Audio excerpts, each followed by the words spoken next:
that is what this role looks like. And from that point going forward, you don't make the mistake. You figure it out quicker if you make a mistake, and you usually place them correctly the first time. So you have fewer mistakes, and when you do make mistakes, they're smaller. In the beginning, the mistakes are just so much bigger because both of you don't know what you're doing.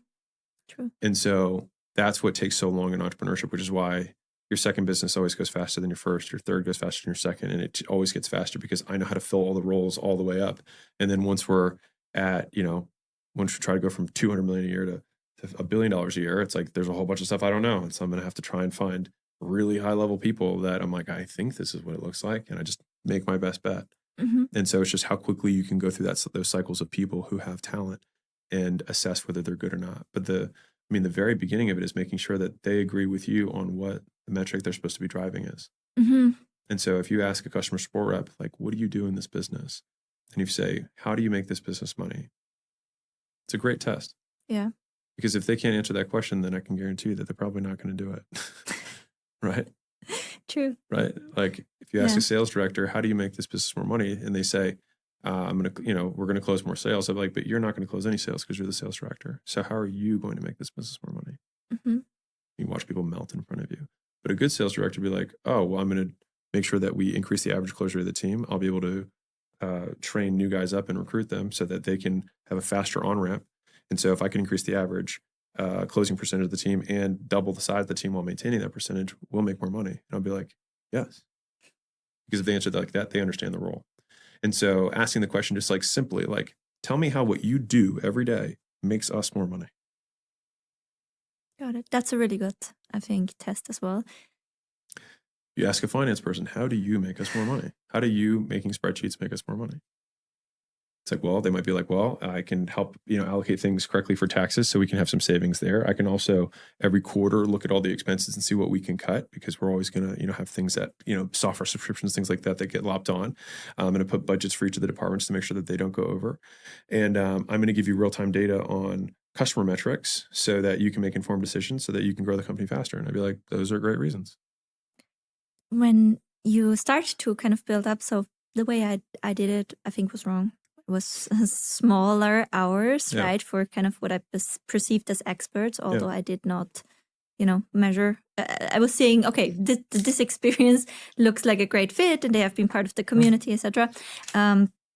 So I believe that I should have had fewer people, maybe just one role to kind of take off load from me. Is that the right approach? I think fundamentally the entrepreneur journey, because at the very beginning, you do everything. There's just not a lot. There's a tiny amount of lots of different types of things. And as you scale, there's more and more work of each of those types of things until eventually it's a full person's role. Yeah. And so the job of the entrepreneur is looking at your calendar and allocating time. Like time is the one resource that all entrepreneurs are given equally. And so we have to see where are we investing our time that gets us the highest return. And so if we look at our schedules and say, okay, 2/3 of my time is going to this one task that I think I can hire out competently at this rate, and I can replace that with more of the 1/3 that makes us all this money, then that's what you do. And you basically do that on a consistent basis. And so sometimes it's work that you're not doing, which is like you weren't operating, right? Because that work starts to exist.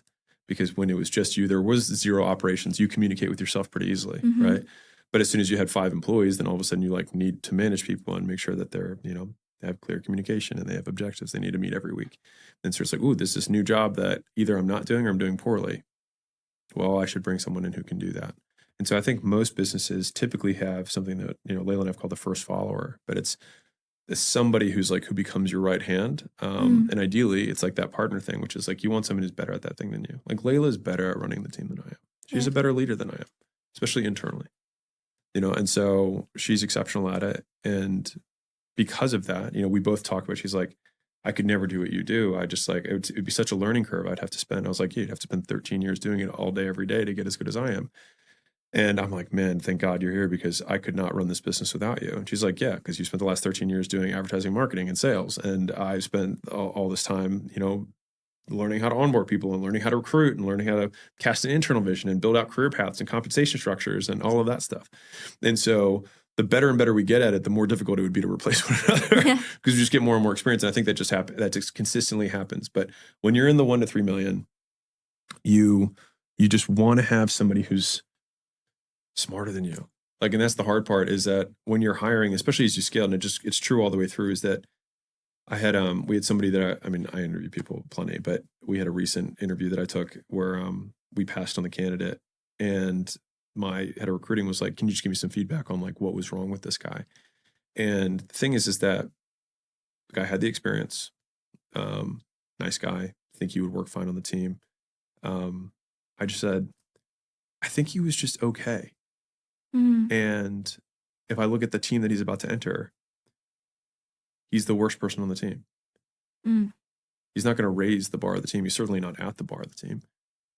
And he was like, yeah, I think you're right. And I was like, right. So when you're going to pass me another candidate, look at the team. Is this person better? If yes, pass them. If they're not better than the team, I'm just going to say no. Because as a company expands, it tends to dilute. People hire people worse than them because they feel comfortable with that. Yeah. When they hire people as good or better, they get threatened. So it's job security. But that's what makes businesses worse. And so the rule of just saying whoever comes in has to be better than everyone else at that level. I'm not saying that frontline customer support has to be better than the CFO, right? But then all the other support reps, you want them to be better. Yeah. And so they have to be better than their peers when they walk in the door. And if they have that, then the company will continue to improve. That makes so much sense. Just quickly want to circle back to school as well, because I know that many will be interested in that. What's kind of the vision for the games? That's kind of your monthly... it's our challenge, right? This is your we monthly somehow challenge. we do it. It worked the first time, and so we continue to do it. Yeah. And will there any new weapons or anything you can already tease? There's tons of new weapons that are going to be coming out. I mean, we're focused on... people have been pretty clear. I mean, I think we said it at the one day. It's like people want free trials. People want, one-time course purchase, which we rolled out. And then people want affiliates. And so we have heard, and that is what we are working on.